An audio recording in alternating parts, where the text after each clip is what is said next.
Trabajo para sacar adelante a mi bebé. Diario rezo para que no le pase nada cuando me voy y también le pido a Dios que no me pase nada cuando salgo en la noche. Estoy contigo. Mi compromiso es que las mujeres que trabajan estén tranquilas porque sus hijos están bien cuidados y tendrán un mejor futuro. Con Felipe Calderón, presidente, tendremos más guarderías.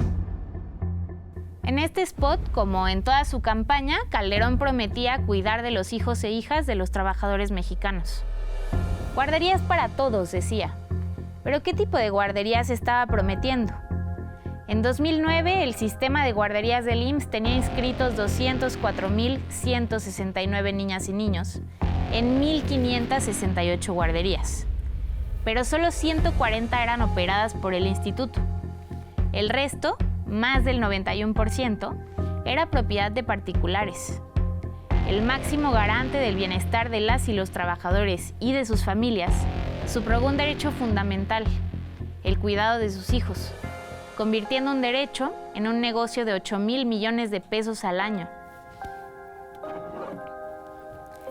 Ese año, las guarderías subrogadas le costaron la vida a 49 niñas y niños en la guardería ABC de Hermosillo, Sonora. ¿Quiénes se beneficiaron con este sistema? ¿Quiénes consideraron que importaba menos la seguridad de miles de niños que enriquecerse? ¿Cómo pueden dormir los responsables? ¿Por qué a pesar de las alertas, nadie los detuvo?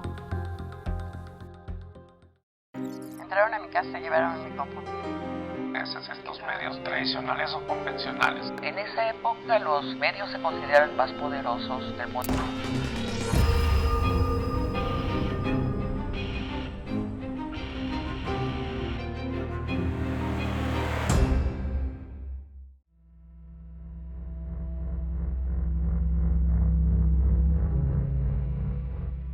Un incendio, una omisión, una cadena de responsabilidades que tocaba por igual al gobierno local, estatal y federal. El viernes 5 de junio del 2009 a las 2:40 de la tarde, Hermosillo, Sonora cambió para siempre. Desde un predio entre la calle Mecánicos y la avenida Ferrocarrileros, una nube negra comenzó a dibujarse en el cielo. Era el presagio de algo horrible. La guardería ABC, un espacio para hijas e hijos de madres trabajadoras afiliadas al IMSS, ardía. Un incendio consumió la credibilidad de la privatización de los derechos. El esquema de subrogación no lo conocíamos, o sea, existía, pero no era un esquema que estuviera muy popularizado o de mucha connotación pública. Incluso muchos de los papás no sabían que las guarderías donde dejaban a sus hijos para irse a trabajar estaban siendo administradas por particulares y no por el Seguro Social como debía ser. Los dueños de ABC, yo ni los conocía. Para empezar, yo ni sabía que estaba dejando a mi hijo en una estancia infantil subrogada. No conocía esa figura de subrogación de estancias infantiles, porque yo fui al IMSS a hacer mi trámite. ¿Pero qué es subrogar? Según el diccionario jurídico de la RAE, es el acto por el que una persona sustituye a otra en los derechos y obligaciones propios en determinada relación jurídica. Vamos a 1997. Ese año Ernesto Zedillo por fin logró pasar su reforma al Seguro Social, que incluía la privatización de las pensiones y una modificación al artículo 213 de la ley del IMSS para incorporar la subrogación de guarderías por adjudicación directa. En este artículo se lee lo siguiente: el instituto podrá celebrar convenios de reversión de cuotas o subrogación de servicios con los patrones que tengan instaladas guarderías en sus empresas o establecimientos, cuando reúnan los requisitos señalados en las disposiciones relativas. Zedillo argumentó que con esta reforma se duplicaría en el mediano plazo la red de guarderías y se modernizaría el instituto.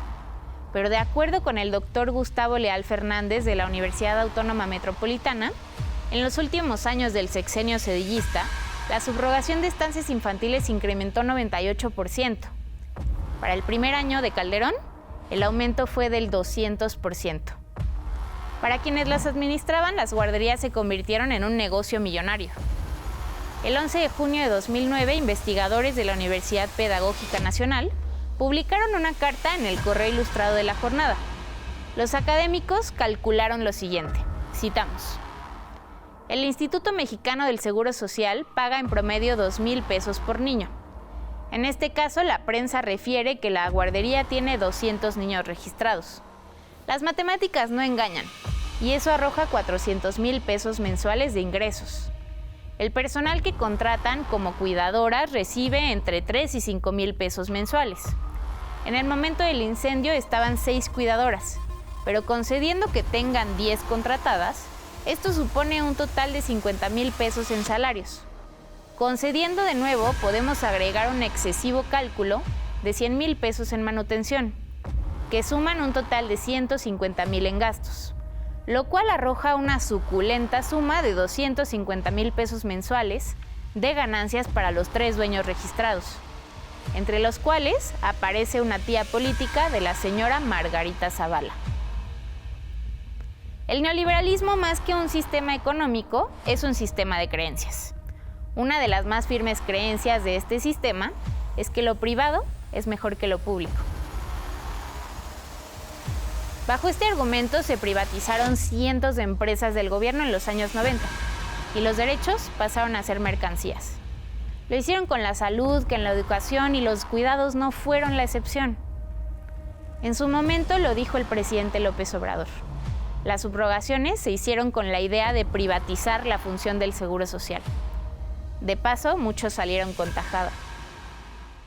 Y en algún momento, entre el gobierno de Zedillo y el gobierno de Fox, se impulsó el llamado esquema Levy, que es una idea de un idiota tecnócrata de eficientar los costos del cuidado de los niños, de los hijos de los obreros y las obreras, mediante la subrogación de la responsabilidad a particulares.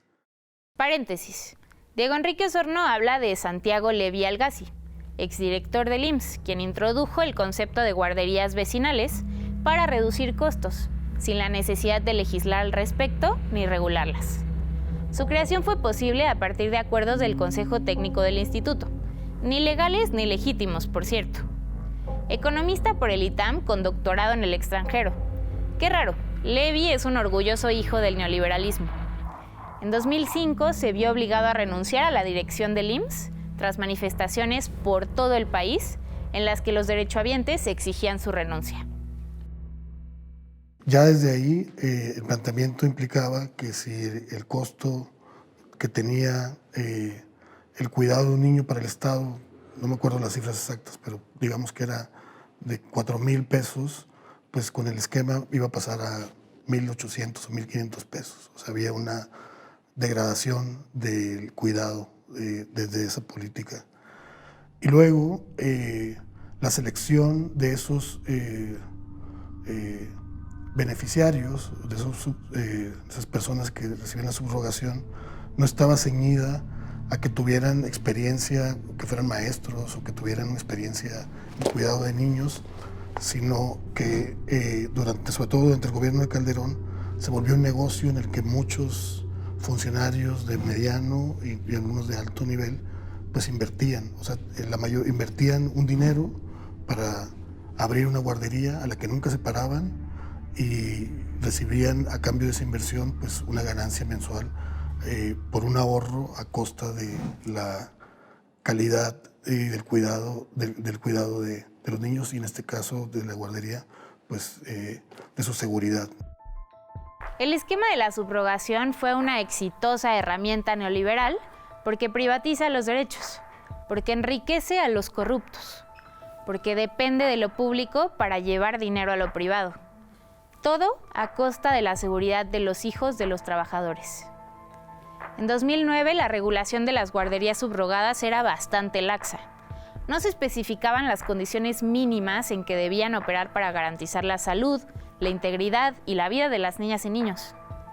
Tras la revisión de la cuenta pública del año 2002, 2003 y 2005, la Auditoría Superior de la Federación detectó irregularidades en la concesión de las guarderías subrogadas, discrecionalidad en los pagos y falta de licitaciones públicas.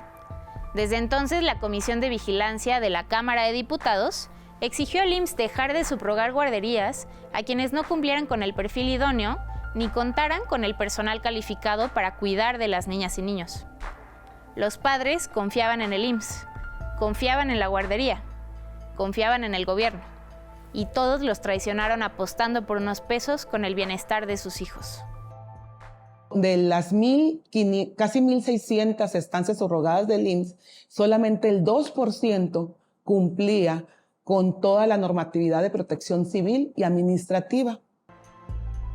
Entonces, no era la única estancia infantil del IMSS subrogada ABC que había niños, es duro decirlo, que estaban guardados, que estaban en un peligro inminente, que en cualquier momento podía pasar algo así, y pasó aquí en Hermosillo.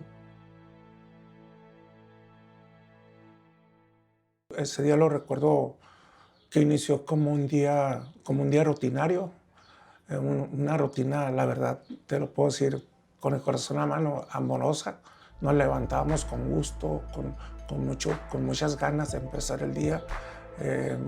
Teníamos en ese momento un hijo de 9 años, una nena de 4 y el más pequeño, Julio César, de 2 años y 9 meses. A mí me tocaba llevarlos y la despedida o el saludo final del día, de ese inicio de día, siempre era de su mamá para sus hijos desde la puerta de la casa, ¿no?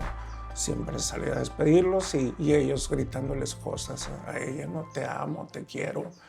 Y así salíamos. Dejé a cada uno de ellos, era de allá para acá, como por decirlo de alguna forma, ¿no? Era un circuito. El que tomaba, dejaba primero, están en diferentes escuelas, dejaba primero al mayor, ya estaba en primaria, en un colegio. Después dejaba a Estefanía, Fafita, de cariño. Y por último, de regreso a casa, dejaba al niño en la guardería.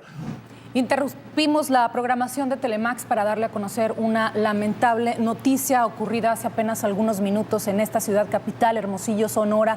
Alrededor de las 3 de la tarde se originó un incendio en la colonia Y, en la guardería ABC.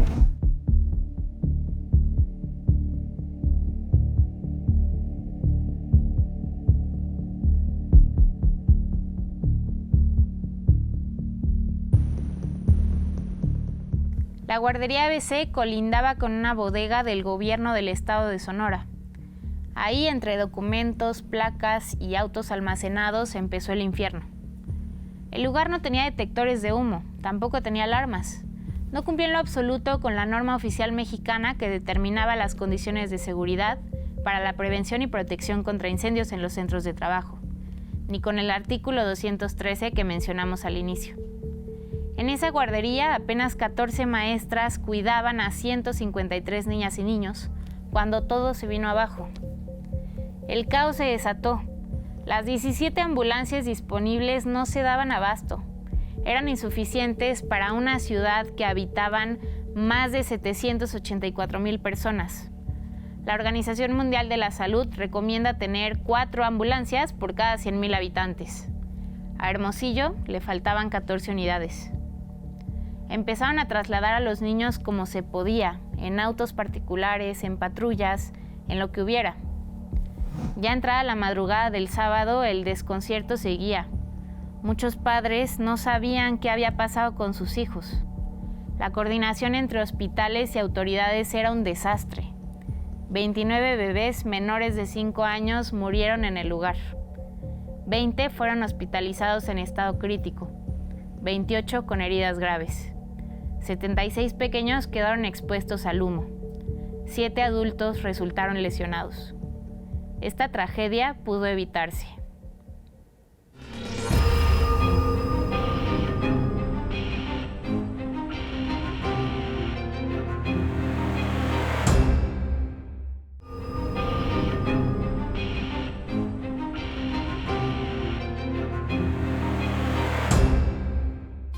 En Sonora sabemos que se puede.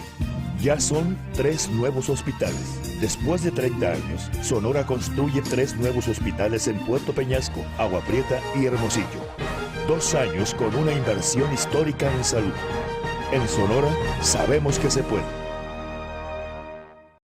La guardería quedaba de paso que de paso, y esto servía también para que el niño terminara de despertarse, le dieran ganas de ir a la escuela, platicaba con él, jugábamos en el camino y ya podía llegar yo a la guardería ya con la certeza de que él se iba a querer quedar. A veces no siempre, ese día sí, sobre todo porque ese día iban a tener un día especial.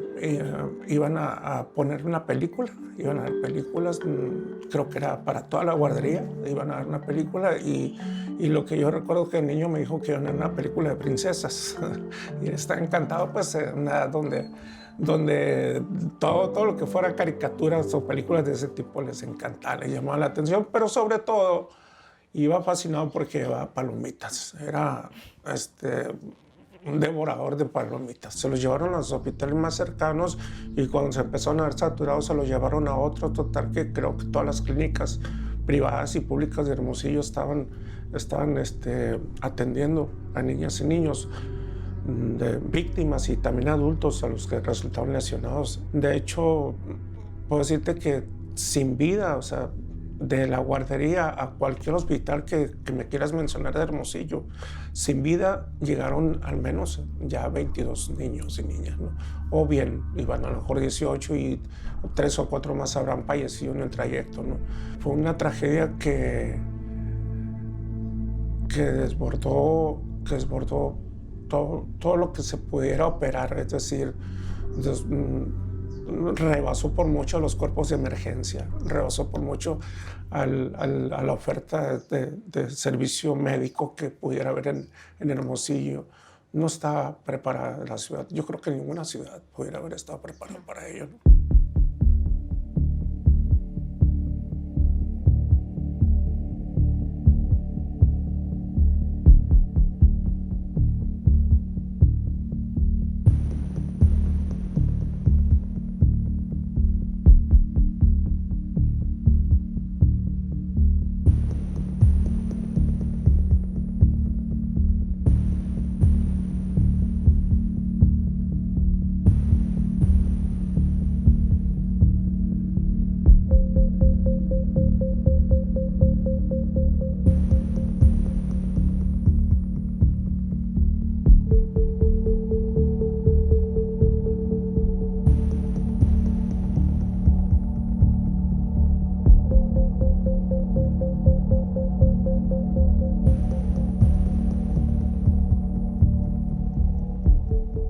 Para quienes sí lograron encontrar a sus hijos vino otro dilema: dejarlos ahí o llevarlos lejos a donde sí pudieran recibir atención adecuada. Las opciones eran hospitales en Estados Unidos, donde de acuerdo con las autoridades no pagarían nada, o bien el recién inaugurado Hospital de Occidente en Guadalajara, que de acuerdo con algunos padres no tenía ni el equipo necesario ni a los especialistas adecuados para atender a sus niños. En medio de la emergencia, esto fue una sentencia. Organizaciones como Michu y Mau se encargaron de abrir el camino, coordinando traslados y gestionando visas. El gobierno mexicano, por su parte, aprobó apoyos económicos, pero para muchos eso no fue suficiente ni llegó a tiempo. La burocracia, dicen algunos padres, les arrebató los segundos más valiosos de sus vidas. La respuesta del gobierno de Calderón, aseguran, fue lenta y fría. María Josefina Carretas, madre de una de las niñas que fallecieron, lo dijo con la rabia contenida. Cito: "Nos tuvieron 2 horas esperando a que llegara Margarita Zavala para despedirla. La perdimos por esperar a esa señora". El 6 de junio de 2009, el día después del incendio, el presidente Felipe Calderón aterrizó en Hermosillo, acompañado por el director del IMSS, Daniel Caram. Frente a las cámaras y los padres destrozados, prometió justicia. Dijo que no habría impunidad, que irían hasta las últimas consecuencias, cayera quien cayera. Las redes sociales insisten con el caso ABC. Eso ya, como varias veces le he dicho, en solidaridad con las personas, con las mamás y papás que estoy más cerca de ellos, mucho más de los que muchos imaginan. Y por supuesto, cuando la justicia no llega a tiempo, pues es justicia negada. Entonces me dio esa pista que había políticos involucrados en la guardería como propietarios y a mí me brincó porque para mí era una guardería del IMSS, entonces no entendía cómo un político podía estar involucrado a nivel particular. Y creo que fue el 7 de junio cuando tuve los primeros papeles y me sorprendió mucho ver que los nombres de los socios de la guardería, los beneficiarios de la subrogación, estaba un hombre que era secretario de Agricultura del gobierno estatal, estaba el tesorero de finanzas del PRI, estaba la esposa de otro político, y estaba también una mujer que era familiar de Margarita Zavala. La verdad es que veía los documentos y pensé que eran... no estábamos en esta situación actual de fabricación de la posverdad, pero me parecía increíble. Para entender la profundidad de este esquema de corrupción, primero hay que ver el árbol genealógico de la primera dama, la esposa de Felipe Calderón, Margarita Zavala Gómez del Campo. Margarita Zavala, esposa del presidente Felipe Calderón, es sobrina de Roberto Gómez del Campo Laborín y prima de Lourdes Laborín Burso. Esta prima, Lourdes Laborín, es a su vez esposa del entonces gobernador de Sonora, José Eduardo Robinson Burs Castelo. Roberto Gómez del Campo, expresidente de Coparmex y propietario de agencias Volkswagen en Sonora, es padre de Marcia Matilde Altagracia Gómez del Campo, una de las 4 socias de la guardería ABC. Y Marcia Matilde Altagracia Gómez del Campo, ya lo adivinaron, también es prima de Margarita Zavala. Antonio Salido es el esposo y socio de Marcia Matilde Altagracia Gómez del Campo. Él también es responsable de la guardería. Su primo, Epifanio Salido Pavlovich, era el candidato del PRI al Ayuntamiento de Hermosillo ese año. Finalmente, el tío de Marcia Matilde Altagracia Gómez del Campo es el priista Ernesto Gándara Camou, quien gobernaba el municipio. Todo, al parecer, se queda en familia. Las irregularidades con las que operaba la guardería ABC, propiedad de la prima de la primera dama, no tardaron en evidenciarse. El caso por fin llegó a la Suprema Corte de Justicia de la Nación en 2010 y fue turnado a un ministro recién llegado al máximo tribunal, Arturo Saldívar.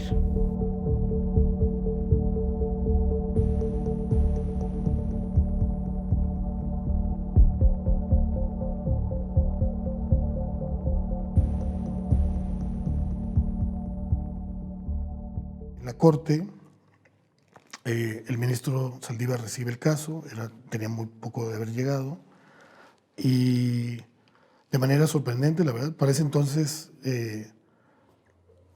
pues ya prácticamente todos los poderes estaban alineándose como para encubrir, tanto el PRI como el PAN, el PRD también, el PRD negociando otras cosas de otros casos en los que estaba implicado el PRD en corrupción. Y el ministro Saldívar empieza a investigar. Sé que los padres, porque los padres me lo dijeron, lograron entrar a la corte en algún momento y cuestionarlo, ¿no? Y si bien se suele decir que la justicia es ciega, ¿no? En muchos casos, y que hay que ser imparciales, pero también, pero la justicia es ciega, pero nosotros no, ¿no? Pero quienes pedimos y quienes hacemos la justicia somos personas, somos humanos y vemos y sentimos. Entonces, algo pasó ahí que fue muy inesperado, que hizo que el ministro Saldívar viera con un rigor que no estaba como en el radar político, porque todo parecía que se iba a encubrir el caso. Entonces, él presentó un proyecto señalando a los responsables, señalando al director del IMSS, señalando al gobernador, señalando al alcalde, señalando a los altos funcionarios. Fui la primera autoridad y la única durante mucho tiempo que recibió a todos los papás y mamás de la guardería ABC, junto con 2 colaboradoras y un colaborador mío, en el Salón de Usos Múltiples de la Corte. Llegaron y les dije, a ver, este no es un tema de abogados, yo les pido que sus abogados no intervengan, yo lo que quiero es escucharlos, verlos a los ojos y decirles qué se puede hacer, qué no se puede hacer, pero sobre todo escuchar sus historias. Les expliqué en qué consistía la facultad de investigación Y después empezaron a presentarse cada uno y cada una de ellas. Yo he dicho, y hoy lo repito, que nunca había estado en un lugar con tanto dolor y nunca me imaginé que tanto dolor fuera posible. Tuvimos más de 3 horas. Cada una de las mamás y los papás se presentaban, decían su nombre y decían el nombre de su bebé y decían fallecida o fallecido, lesionado, lesionada. Y había algunos o algunas que tenían niños o niñas que un hijo o hija suya había estado lesionado y otro fallecido. Un dolor tremendo. Y así fueron presentándose cada uno de ellos con un enorme dolor. Buenas tardes, mi nombre es Patricia Duarte Franco, madre de Andrés Alonso García Duarte, niño que murió el 5 de junio de la guardería ABC. Patricia Duarte, una mamá que después se enfrentó al presidente Calderón en Hermosillo, que ni siquiera se atrevió a mirarla a los ojos, decía llena de dolor: ministro, si se hubiera muerto el hijo de un ministro, de un secretario de Estado, hubieran hecho justicia. Pero como son nuestros hijos e hijas, a nadie les importa. Otro papá me contaba toda la odisea que tuvo para buscar a su niña. Fue alguien que llegó con muy enojado y al final confió en que las cosas iban a ser bien por nuestra parte. Estuvo recorriendo todos los hospitales. No encontraba a su bebé. 1 o 2 de la mañana la reconoce por sus ropitas. O sea, él la carga y la piel se le desprendía de la situación en la que estaba la bebé. Y así me contaron todas las historias. Y también me contaron los papás, no es cosa mía, ellos y ellas me lo contaron, que Daniel Caram, entonces director del IMSS, había alterado los expedientes médicos de sus niños y de sus niñas lesionados y lesionadas, para que pareciera que los daños que tenían eran por otra causa y no por el incendio.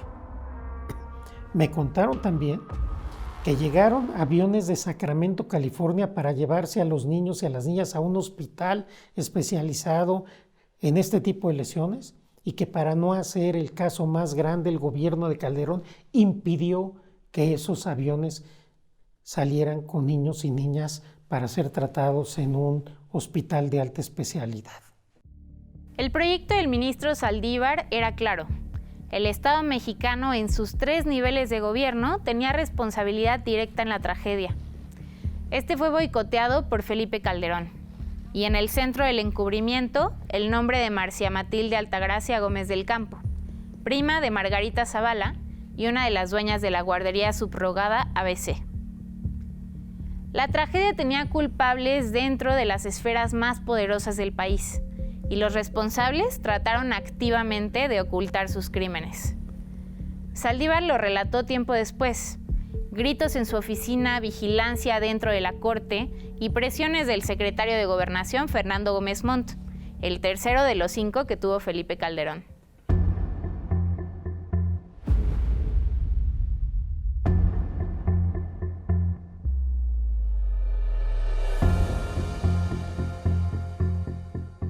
El día anterior de que yo presentara el proyecto, me pidió una audiencia Fernando Gómez Montt, entonces secretario de Gobernación.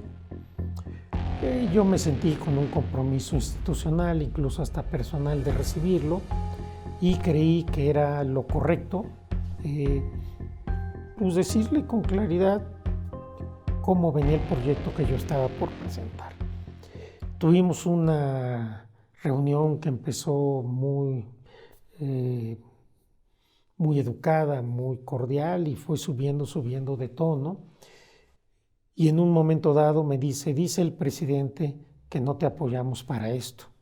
Entonces yo le respondo: dile al presidente que postuló un ministro, no designó un secretario de Estado, que yo no soy su empleado y que no voy a llevar en mi conciencia la muerte de 49 niños y niñas.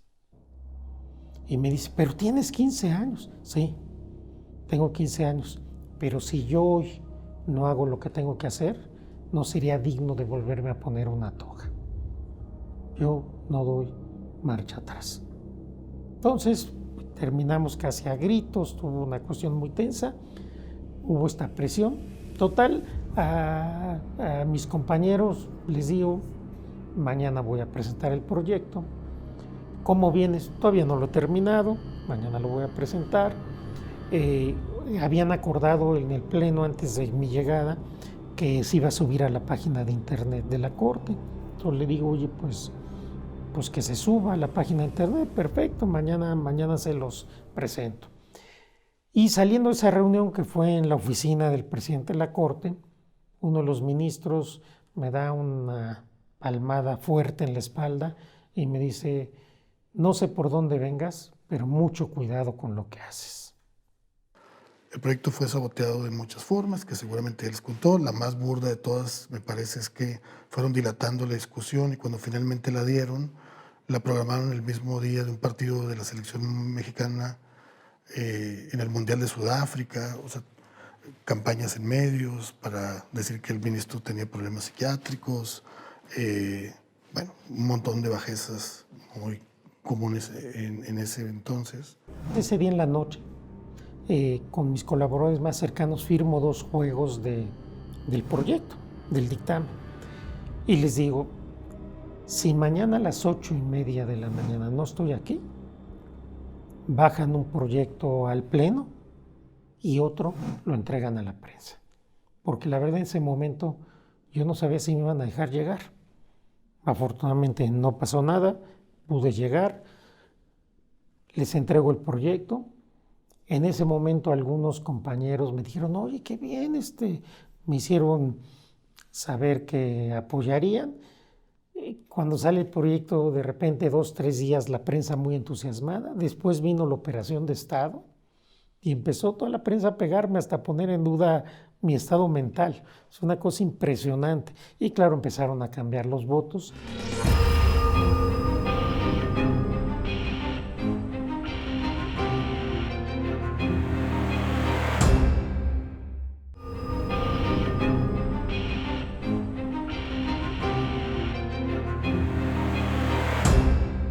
TV Azteca se sumó a este reconocimiento. Después de una semana en la que 20 expertos trabajaron en ella, regresó a Hermosillo. Esta fue el ángel que salvó bastantes vidas. Hubo quienes desde los medios nacionales olieron la oportunidad en la tragedia. El entonces senador Manlio Fabio Beltrones no perdió tiempo. A través de su fundación premió con una pick-up nueva a Francisco Manuel López, un vecino que embistió con su camioneta la pared de la guardería en llamas 21 veces. Los medios lo aclamaron. El gobierno lo condecoró. Afuera, lejos de las ceremonias y los flashes, el dolor se fermentaba en silencio. La rabia de las familias en Sonora crecía sin premiaciones ni aplausos. La rabia crecía sin posibilidad de justicia.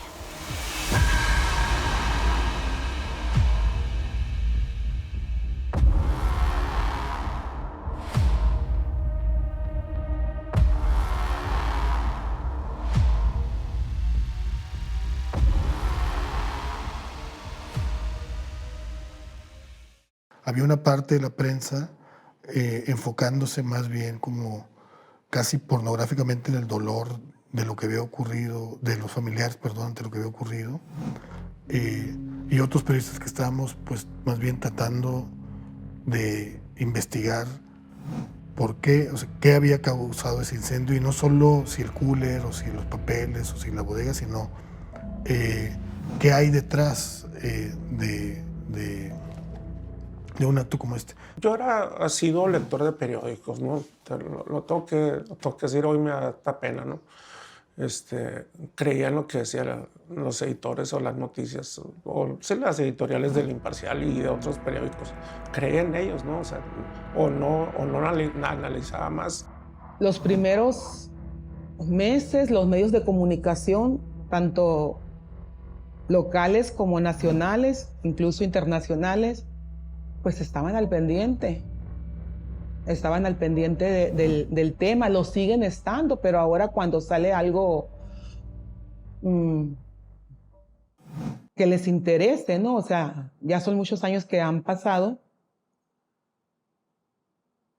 Hay algunos medios que simplemente no les interesa el tema por sus propios intereses, ¿no?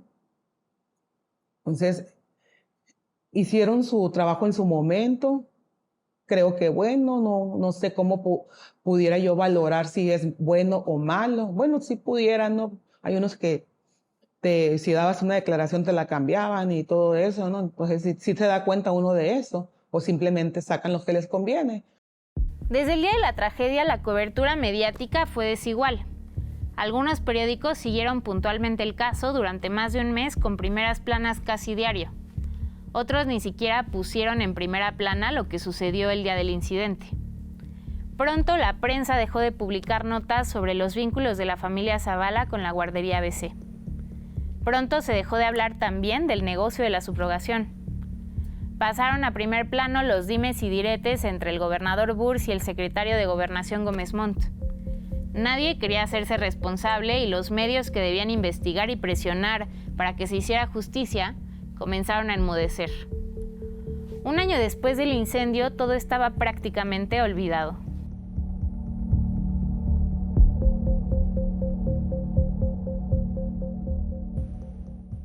Hay un sociólogo que me gusta mucho, que es Johan Galtung, sociólogo de La Paz, que él habla de que normalmente la prensa mira el humo de los acontecimientos, ¿no? Que si lo presentamos como un incendio, casi incendiándose, la prensa mira el humo, ¿no? Luego hay cierta prensa que sí alcanza como a mirar el fuego, ¿no? Y se concentra en el fuego, pero que lo más importante es ver quién encendió, quién hizo el incendio, esa violencia invisible, ¿no? El humo es, de alguna forma, la violencia directa, lo burdo. El fuego es la violencia institucional, o sea, la serie de leyes o dispositivos oficiales que generan esa violencia directa. Pero la violencia invisible es la violencia del sistema, es la violencia de una serie de componendas entre poderes políticos, económicos y vilmente criminales también. El 16 de junio del 2010, 1 año y 11 días después del incendio de la guardería, solo un par de primeras planas reportaron la negativa de la Suprema Corte para señalar a los responsables de la tragedia. Recuerdo que esas 2 semanas, pues sí había unos ataques contra el ministro, como te decía hace rato, cuestionando incluso su estabilidad, su salud mental y, bueno, tengo entendido porque me lo dijo después, yo no lo conocía en ese entonces, lo conocí hasta después, que hubo actos de intimidación, incluso de las fuerzas federales, etcétera, etcétera.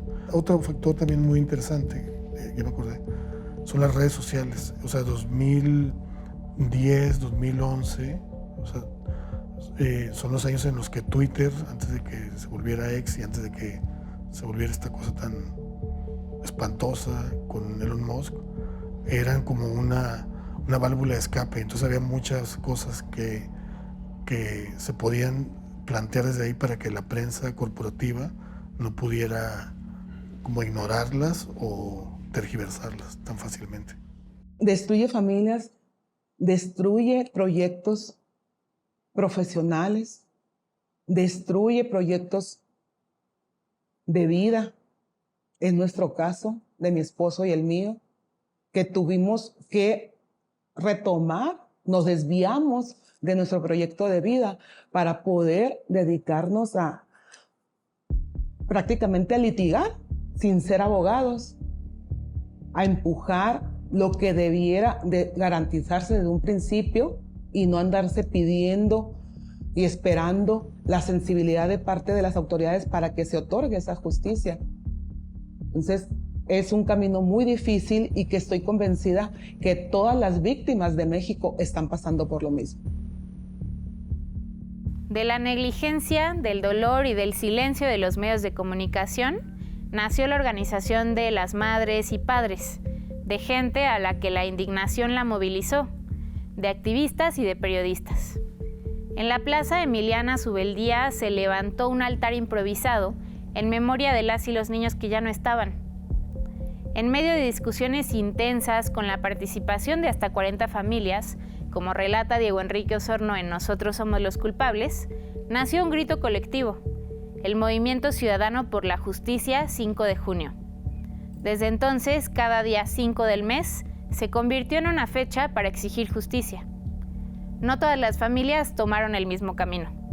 Algunas, agotadas por el dolor, aceptaron la indemnización ofrecida por el gobierno federal, con la condición de no alzar la voz.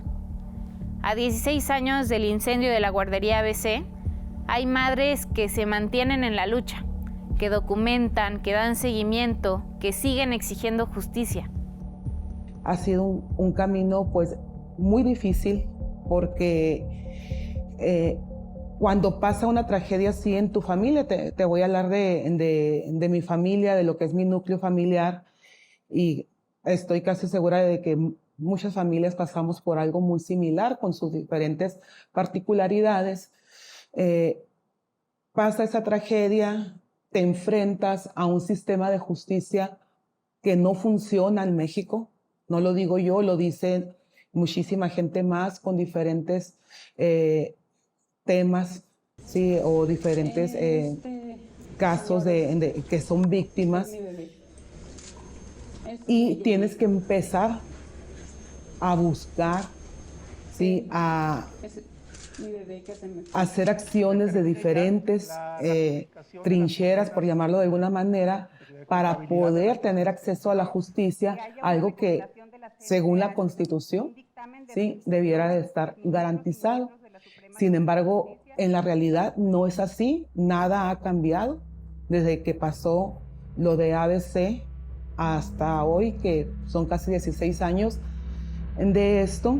Y te pregunto a ti, señor presidente, ¿va a haber justicia para mi hijo? Esa es mi pregunta.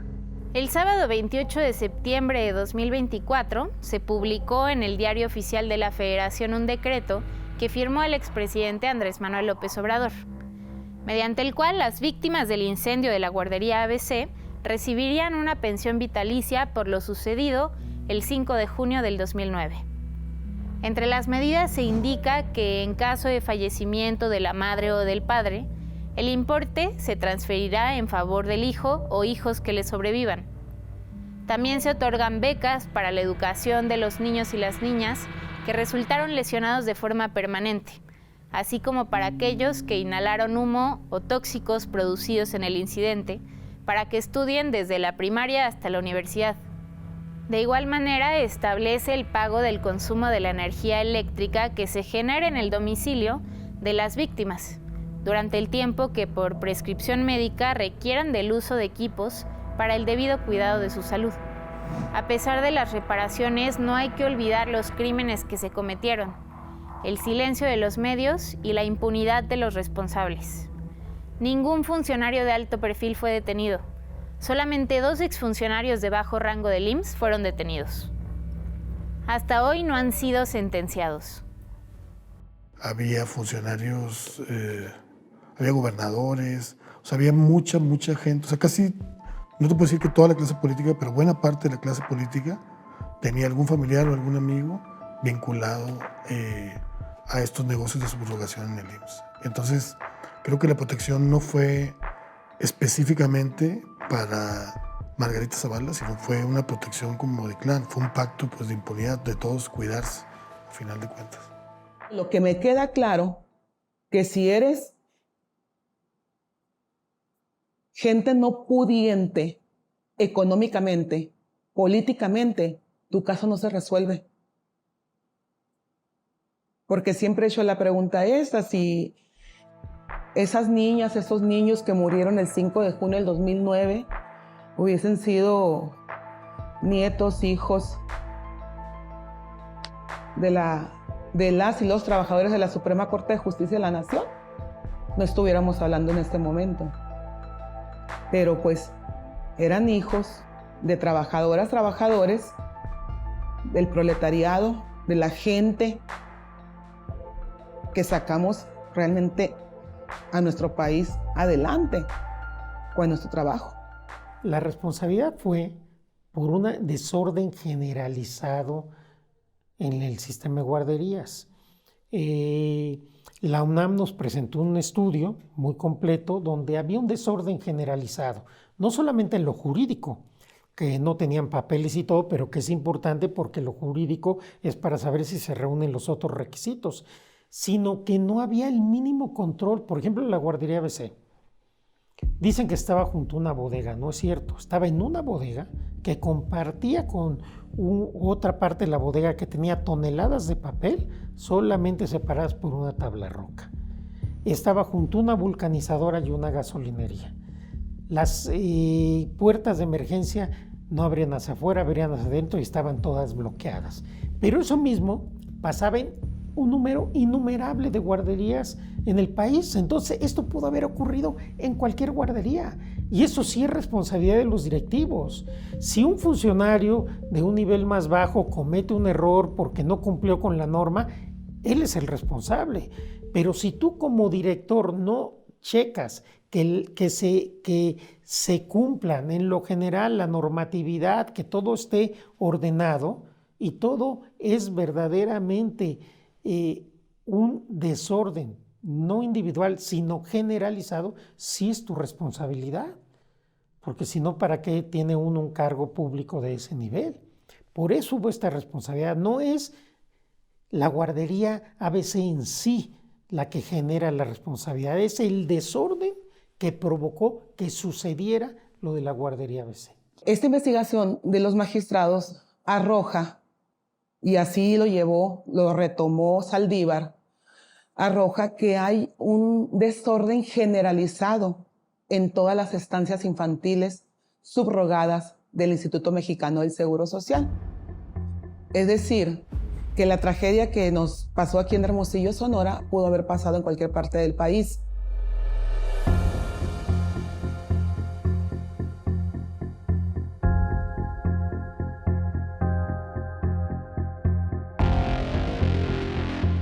Esta tragedia pudo evitarse, pero no hay que olvidar que también pudo ocurrir en cualquier otra guardería subrogada. Cuando el poder económico condiciona al poder político, las vidas humanas se convierten en números y dejan de importar. Solo un sistema despiadado pudo permitir lo que ocurrió ese día de junio de 2009 en Sonora. Solo un sistema profundamente corrupto pudo ayudar a que se olvidaran las causas, se escondieran los culpables y se evadieran las responsabilidades. Nadie va a regresar la vida robada a las familias trabajadoras que perdieron ese día a sus niños. Lo único que podemos hacer es seguir nombrándolos, mantener viva la memoria, señalar las omisiones de la prensa y la impunidad de la que gozan los responsables, y exigir para que nunca más los intereses de unos cuantos estén por encima de nuestras vidas.